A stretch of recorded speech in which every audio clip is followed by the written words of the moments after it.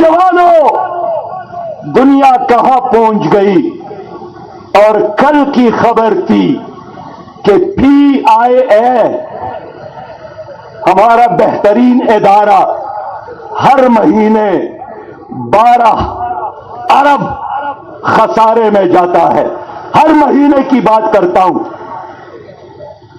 آپ کا ریلوے انگریز نے بنایا تھا، تورخم تک پہنچایا تھا، درگئی تک پہنچایا تھا، کوئٹہ سے لے کر اور بلو تک پہنچایا تھا. وہ لوہے تو کھا گئے، وہ پٹیاں تو ختم ہو گئی، لیکن اس کے باوجود بھی آج ریلوے 100 ارب سے زیادہ خسارے میں ہے. ہمارا اسٹیل مل جو دنیا اور خاص کر ایشیا میں سب سے بڑا طاقتور پروجیکٹ تھا، ہمارا خیال یہ تھا کہ پورے جنوبی ایشیا کی ضروریات پورا کریں گے. یہ روس نے تحفے کے طور پر پاکستان دیا تھا، لیکن آج وہ ادارہ اسٹیل مل 526 ارب کا مقروض خسارے میں جا رہا ہے.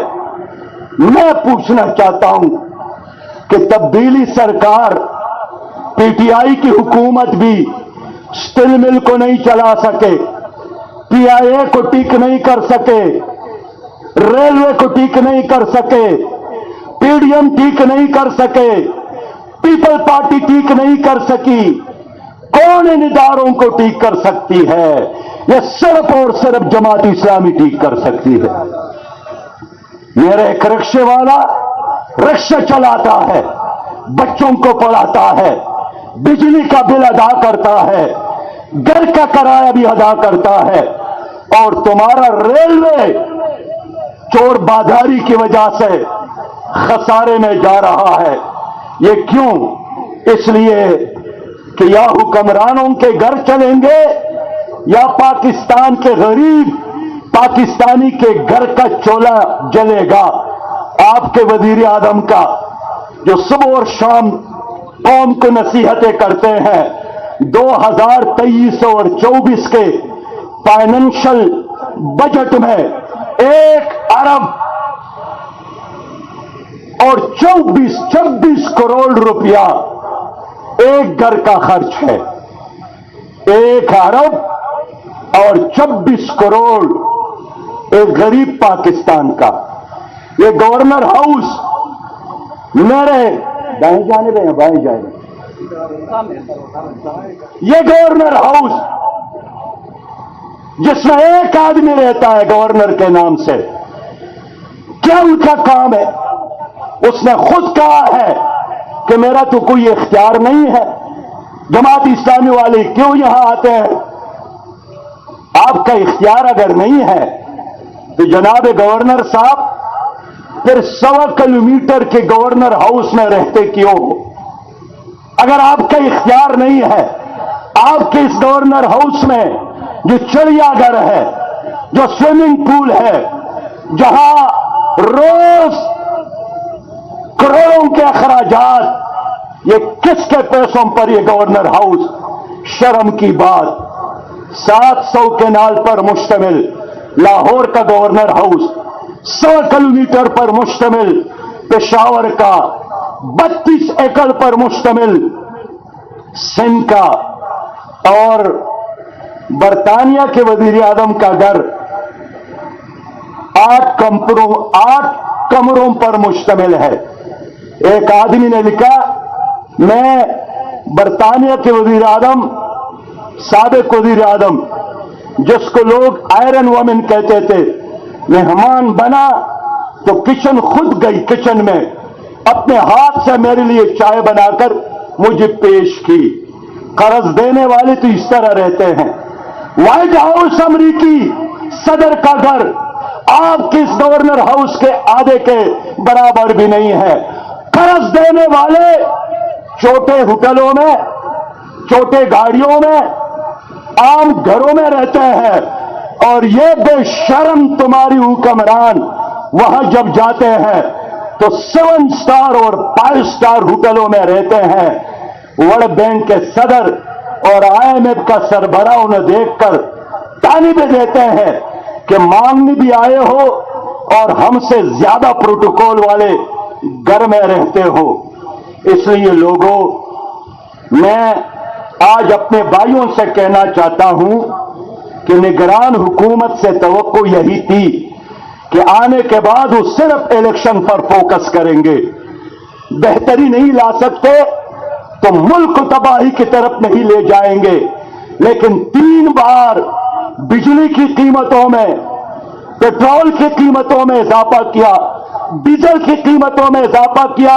میں انور الحق صاحب سے پوچھنا چاہتا ہوں، کاکڑ صاحب سے، اچھے بھلے انسان تھے، ہمارے ساتھ سینٹ میں تھے، غریبوں کی بات کرتے تھے، لیکن جیسے ہی حلف اٹھایا بالکل بدل گئے اور فرماتے ہیں کہ مہنگائی تو کوئی مسئلہ ہی نہیں ہے، بجلی کی بلوں میں اضافہ تو کوئی مسئلہ ہی نہیں ہے۔ جماعت اسلامی اس پر کیوں احتجاج کرتی ہے؟ اس لیے کہ ان کی نوکری تو پکی ہو گئی۔ مسئلہ آپ کا ہے۔ 331 روپے فی لیٹر پیٹرول، 329 روپے فی لیٹر ڈیزل، 56 روپیہ فی یونٹ بجلی کا ظلم ہے، جبر ہے، ہم اس کو نہیں مانتے۔ لوگوں، میں جب آپ کے اس دھرنے کے لیے آ رہا تھا تو میں نے پرسوں پشاور اسلام آباد میں پاکستان کے بجلی کے حوالے سے ماہرین کو بلایا اور نیشنل انرجی کانفرنس کی۔ میں پاکستان کے عوام کو مبارکباد دیتا ہوں کہ پاکستان کو اللہ تعالیٰ نے ریسورسز دی ہے، سورج موجود ہے، 365 دن چمکتا ہے، ہوا موجود ہے اور یہاں پر پانی موجود ہے۔ آپ کو پتا ہے کہ اس سولر سے کتنا ہم حاصل کر سکتے ہیں؟ تمام ماہرین کا اتفاق تھا پرسوں اس نیشنل انرجی کانفرنس میں کہ اگر پاکستان کی حکومت چاہے تو اس سورج کے شعاؤں سے 30 لاکھ میگا واٹ بجلی حاصل کر سکتا ہے۔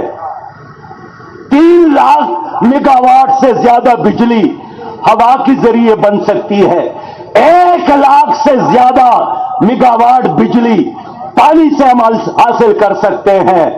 اور یہ خود حکومت کہتی ہے کہ بجلی جو پانی سے بنتی ہے اس پر 6.94 پیسے خرچ آتا ہے۔ میں اس کو بھی نہیں مانتا ہوں۔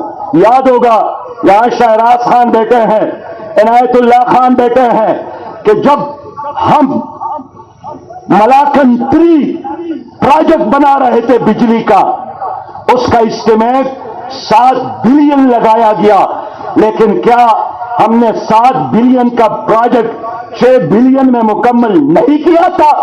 خود بین الاقوامی ادارے حیران تھے، اس لیے کہ ہم کرپٹ نہیں تھے، اس لیے کہ ہمارا مسئلہ کرپشن اور کمیشن لینے کا نہیں تھا۔ بس لوگوں، میں آپ کو مبارکباد دیتا ہوں کہ انشاءاللہ تعالی ہم سولر انرجی پہ کام کریں گے، ہم ونڈ انرجی پر کام کریں گے، ہم ہائیڈل پر کام کریں گے اور پاکستان کے عوام کو اس مہنگی بجلی کے لعنت اور ہتھکڑیوں سے انشاءاللہ آزاد کریں گے۔ میں حکومت سے کہنا چاہتا ہوں، میرا مطالبہ کیا ہے؟ میرا مطالبہ یہی ہے کہ اب تک IPPs جن کے ساتھ بے نظیر صاحبہ اور اس کے بعد حکومتوں نے معاہدہ کیا ہے، ہر سال دفاع پر جو ہم خرچ کرتے ہیں اس سے زیادہ ہم لے جاتے ہیں، یعنی دفاع سے زیادہ IPPs ہم سے لیتے ہیں۔ ایسٹ انڈیا کمپنی کی طرز پر انہوں نے ہمارے ہاتھ اور ہمارے پیر باندھے ہیں۔ میں حکومت کو کہتا ہوں کہ آپ بین الاقوامی عدالت میں جائیں اور IPPs کے ان معاہدوں کو ختم کرنے کا اعلان کرے۔ عالمی عدالت انشاءاللہ تعالی پاکستان کے حق میں فیصلہ دے گی۔ لوگوں، میں چاہتا ہوں کہ حکومت کے کہنے کے مطابق 220 ارب سے زیادہ پاکستان میں مفت خورے ہیں جو مفت بجلی استعمال کرتے ہیں۔ پاکستانیوں، جب آپ بل ادا کرتے ہیں، اگر کسی آدمی کا بل 30,000 ہے، اس کو سمجھنا چاہیے کہ وہ 5 چوروں کا بل بھی ساتھ ادا کرتا ہے۔ اگر کسی آدمی کا بل 10,000 روپے ہے، اس کو سمجھنا چاہیے کہ یہ حقیقی بل نہیں ہے۔ 48% ٹیکسز حکومت نے اس میں اضافی ڈالے ہیں۔ میرا یہی مطالبہ ہے کہ ہم اصلی قیمت دینے کے لیے تیار ہیں، لیکن 48% جو ٹیکسز حکومت شامل کرتی ہے بجلی کے بلوں میں، ہم اس کو دینے کے لیے ہرگز تیار نہیں ہے۔ میں حکومت سے پوچھنا چاہتا ہوں، یہ ظلم نہیں ہے کہ چوری آپ کرتے ہیں، لائن لاسز آپ کے ہیں، 1.2 ٹریلین کا بوجھ آپ عوام پر ڈالتے ہیں۔ اس لیے لوگوں، ہم جماعت اسلامی نے فیصلہ کیا ہے کہ آئی پی پیز کے خلاف ہم سپریم کورٹ بھی جا رہے ہیں، اور میں حکومت کو پھر کہوں گا کہ ان معاہدوں کو ختم کرنے کے لیے عوامی عدالت نہ ہی صحیح تو بین الاقوامی عدالت میں جائے۔ ہم تعاون کریں گے، لیکن ہماری یہ تحریک جاری رہے گی۔ پشاور کے لوگوں، میں کیا چاہتا ہوں، میں بجلی کی قیمتوں میں ٹیکسز کو مسترد کرتا ہوں۔ آپ ساتھ دیتے ہیں کہ نہیں دیتے؟ میں پٹرول اور ڈیزل کی قیمتوں میں اضافے کو مسترد کرتا ہوں، اور نگران وزیر اعظم سے کہتا ہوں کہ ان اضافے کو واپس لے۔ نہیں لیا، ہمارے دھرنے جاری رہیں گے۔ پھر بھی آپ نے نہیں لیا تو پھر ایک لانگ مارچ، اور اسلام آباد میں ہماری طرف سے ایک اگلے پڑاؤ کے لیے تیار رہو۔ ہم پیچھے ہٹنے والے نہیں ہیں۔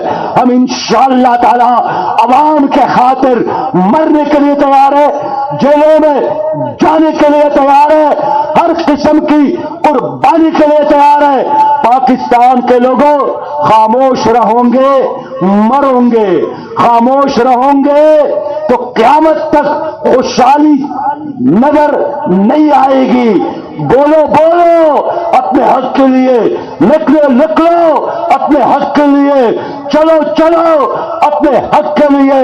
اور میں امید رکھتا ہوں کہ آج جس جذبے سے ڈرنے میں آپ شریک ہیں، انشاءاللہ تعالی کل پھر ہماری ملاقات اسی جگہ پر ہوگی، اور یہ تحریک جاری رہے گی۔